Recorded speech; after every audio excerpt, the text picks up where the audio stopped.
Сэлб хотынхаа бүтээн байгуулалтын ажлуудтай танилцааж явж байна. Газар чөлөөлтийн ажил, цэвэрлэгээний ажил, мөн 1-2 дугаар багц дээр шалгарсан компани бол ажлын бэлтгэл ажлыг эхлүүлээд явж байна. Тэгээ өнөөдөр 7 буудал дээр байрлаж байгаа манай нийслэлийн газрын алба офис гаргаад өнгөрсөн жилийн хугацаанд шүү дээ. Ажилласан ажилтнаас танилцаа явж байна. Гоё офис бэлдэж бас иргэдтэйгээ ярилцаж өнгөрсөн жилийн хугацаанд манай газрын албаны ажилласан бас сайн дуршлаг болж байна.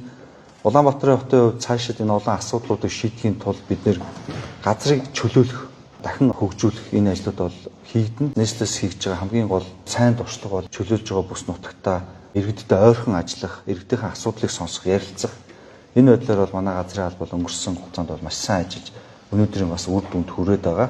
Энэ газар чөлөөлтийн ажил маань Улаанбаатар хотын хувьд энэ Монгол улсад хамгийн анхны буюу масс газар чөлөөлтийн ажил хийж байгаа учраас иргэдийг бид ярамгт офис руугаа дуудаж одоо ирж уулзнаа гэх юм бол замын төвчлээс авахуулаад иргэд маань бичвэр нэг бүрдэл одоо тэгээд анхан шатны нэг юм асууханд бол хаавс ярамг явах юм асуудал үүсчээд учраас хотын наргаас өгсөн чиглэлийн дагуу хамгийн боломжтой иргэдэд хүрэх байршлуу энэ байршлыг сонгоод төвөө байршуулсан байж одоо байршуулахдаа ямар асуудал үүсвэ энэ бид нар кабинууд бэлдсэн. Нэг үнэтэй 20-30 мянга заримдаа цаг ярих хэмжээний асуудал байдаг учраас мэдээж тухтаа суугаад юмоо танилцуулаад төслөө танилцуулаад тухайн иргэнд одоо хөл ирэх зүйн яг зөвлөгөө өгөх. Энэ дээр хэдэн хүн ажиллаад уу, ямар асуудал гарав?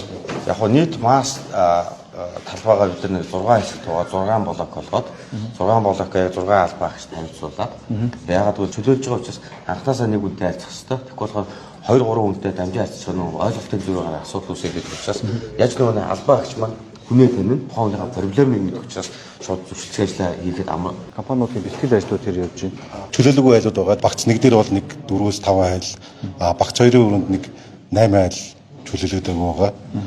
Тэр айлууд нь бол ерөөхдөө яг зарим нь барилгын суурьнд орчиж байгаа, зарим нь барилгын суурьнд ороогүй барилгаасаа гадна айлуулж байгаа. Тэгэхээр ерөөхдөө 1-2 дугаар багцын хувьд бол ерөөхдөө ажил эхлэхэд ерөөхдөө боломжийн байгаа гэсэн. Хашаа барих ажлууд эхэлж явж байна. Бидний геодезийн цэгээ байгуулах, цэгийн сүлжээгээ байгуулах ажлууд бол эхэлж явж байна.